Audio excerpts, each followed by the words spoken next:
Good morning, family and friends, and hopefully lots of strangers. I am coming to you. This is technically my second try. I did not realize my first video. Guess what? I wasn't recording, and it seems so good to me. But I was probably more emotional than I needed to. This video I am sending is because that my stepson, Edward Kemp, passed away a couple of weeks ago, and he was found in a cell. He didn't make it to chow. He didn't make it to roll call. Yet his mother was not notified for hours. She wasn't notified with a compassionate word. She wasn't notified in person. Somebody called her and told her, "Your son is dead, and we don't think it was suicide." Yet nobody checked on him when he missed roll call. For those of you that are not familiar with the prison system, roll call is a mandatory time where you come and you announce that you are present. It is the law and it is mandatory. It is not just a good idea, but every prison system, every facility in that situation is required to do that. And so when he was missing at that moment, they should have found him. They should have identified him. They should have recognized something was wrong. They could have possibly saved him. I don't know. What I do know is that Edward Kemp's mother and father are without a son. They will never get this young man back again. He was 23 years old. He left a 7-year-old boy whose father was already in prison for committing a crime that he was serving his time for. Yet his father will never come home. The statistics are that he was already high risk, a youth at risk, but now he is. It's a double hitter. He is even at a greater risk because losing a parent is unexplainable. You can't feel that hurt. You can't cover that void. You can't pretend it didn't happen. This young man will know it for the rest of his life. The things that he will desire from his father, he will never get. We pray that the Lord will heal and touch him, but he's 7. It is going to take life. It is going to take a prayer. It's going to take a healing. It's going to take an opportunity. It is going to take a fundraiser like this to be able to start the chain of events to build this young man into a restored person, a healed person. His father will never have another child. So my heart to you is read the post. Click onto the donation to page and find out how you can help this family. Brenda and Edward Kemp only need $3,500 to bury their son, who died at 23. I'm asking that if you donate $1, by the time you're done donating, it's only $1.34.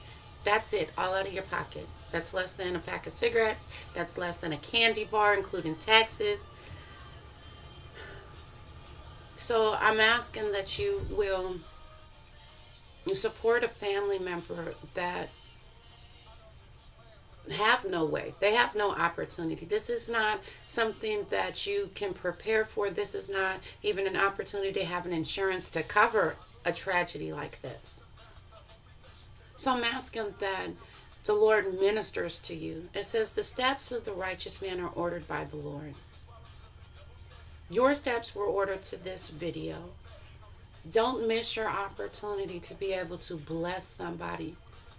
No, we don't deserve it. None of us do. But we're necessary and we're in need. Not only are we in need, but the Lord says that when you give to Him, He's the one who's going to bless it. He's going to send men and women your way to bless you. Because one day you may need a blessing that you didn't deserve it. Maybe one day you're going to need something that is going to take you to that next place. And sometimes you just might need it because you need to be at rest. Edward Kemp's sisters and brothers are coming from all over the world. They had to find out in another country. They stay up late at nights knowing that their brother will never come home, what they could have done differently, how they can fix this. How are they going to bury their brother because they don't want to put the distress on their mama because that she is tired and she still has to press forward. Read the page. If there is anything left over, she wants to buy her grandson some school clothes. She is not trying to get rich and she is not asking for a handout. I am asking for a blessing and a donation. That's what I'm asking for. She didn't even want to do this. But I said the Lord called me to help her out with this, and so I'm willing to come on screen. I'm willing to ask you something that is uncomfortable for everybody. But I know that there is somebody listening that the Lord has already been asking you, who you gonna minister to? Who are you going to stop holding out from so he can bless you, so he can use you in a greater way? There is somebody out there that loves to be able to give. Please give here. There is somebody else who says, I know because I've lost a son or a brother. I've lost a friend. I've seen the devastation that it causes. And I want to spare somebody else from that. I want to be a part of the healing process. I want to give this family a little bit of rest. $1.34. I hope you don't only give $1.34. Shelly Sutton, she gave $20. Thank you and God bless you. May the Lord bless it back to you because you have started something that is going to show into Lamont's life, because he'll never have to know that they couldn't bury his father because they couldn't afford it. They couldn't send him to the crematory, or he couldn't have his own keepsake to say, this is the story of my dad. Brenda and Edward Kemp, they're not trying to say that, that this is, they're not even asking. I'm asking. So I'm asking that you will help this family. Help the siblings that are so young, that have not been able to know what it's like to have the love of a brother, the support, the backing, the encouragement. The one who is optimistic and says you can do anything. If you want to own a business, own a business. Somebody who is striving to expect great things and striving to reach the highest top, the mountain that is above all mountains. He was trying to get there. He had a song and he had a word and he rapped for a living. He wanted something greater than he seen. He was trying to provide for his family. Life happened. Yes, life happened. And it led him to a situation that it's undeclared. His death certificate will say unknown. Cause of death, unknown. We can't even change that. But what I can do is ask that you will help support something that will make a difference in a family's life.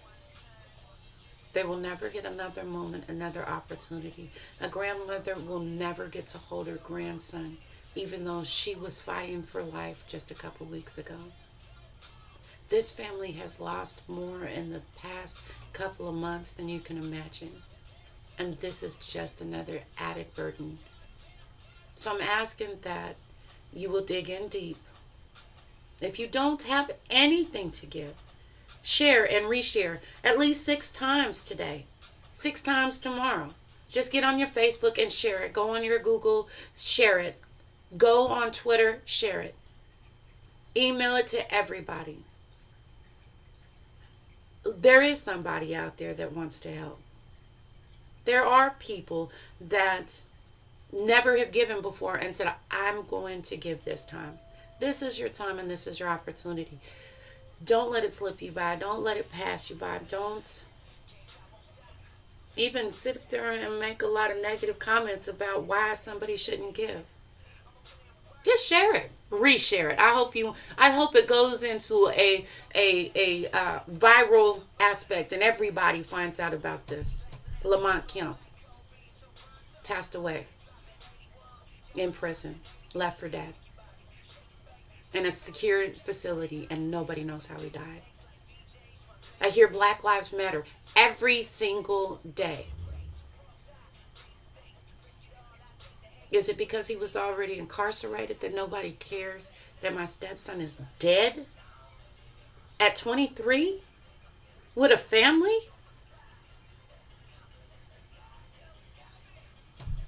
So I'm a little upset. I'm a lot upset. I've been praying on how I can be used by God. What I give, and I'm expecting to be able to give more. I can't wait for my next opportunity to give some more. I am trusting and believing, though, that God has already prepared the hearts for those to give. Those that don't get it, just reshare it. Share it out of everything, out of love, out of joy, out of just trying to get the word out. Share it out of anger, bitterness, complaining, disagreement. I don't care. Share it. Because there's going to be somebody that you share it to that's going to hear this story, and it's going to take this family into a place of being able to be restored and to be healed. That Lamont is not going to grow up as broken as he's supposed to from having an absent father. When you give an opportunity for a child to start the steps of healing, because he will never get his father back. And it's going to take his lifetime. It is going to take his life experiences and situations to be able to follow in his father's footsteps of striving for greatness. It is going to take our efforts and our work to help him to make a different situation, a different choice. So he is not situated into the same situation to where when he comes to a point and he has to make a choice, what am I going to do and what am I going to pay the cost for? Everybody comes to that choice, and everybody has to pay the consequences for what that choice is going to be. I want him to have an opportunity that when he gets the choice to make, to say, yes, either I'm going to commit a crime or I'm not, that he turns away from it. But I can tell you right now, a broken child they will follow into the footsteps of making the wrong choice because they feel they deserve it. Just as much of hurting others, you hurt yourself and you expect to be punished. I speak from experience. It took me a whole lot to have to fight back from where I had to come from. But the Lord blessed me with an opportunity to be here today because my story was tragic. My time in prison my time in jail, so let me clarify, I didn't go to prison, but my time in jail didn't result in my mother getting a phone call saying that I was never coming home. But the loss of my father caused me to do things that you couldn't even imagine. It took me into places because I did not care. And it's taken a whole lot of healing for me to be healed and overcome the loss of my father. So I know that there is hope out there. And I celebrate that. I know it because it is truth. It is God. So those of you that may not know or believe that there is a God, or you don't agree because you haven't experienced it, that's okay. I live it. And I want that for Lamont. I plan on finding a way so I can be a part of the help because his black life matters. His white life matters. His life matters. He is our blessing. He is our heritage. He is our legacy. He is our future. Edward Lamont Kemp's parents are here and they still have to press on from day to day. His father is broken for the things he couldn't do to save his son. A mother is shattered for the same exact reason, and they stand in two different situations. They stand there and for two different reasons. Yet their son will never come home, and as a parent, your job is to protect them, to love them, and they could not. So yes, $3,500 is a small amount. $1.34 is a small amount to be able to give them a little bit of relief. So I ask that you give, and I ask that you give generously. I ask that you give unto the Lord and not unto man, and he said he is going to bless it. I thank you for your time of watching the end of this video. I love you, Brenda. I love you, Edward. I love you, siblings. I love you, family. Please share. Share until the money, the goal is reached, and then share again so they can exceed their goals. Thank you. Today is August the 13th, 2016.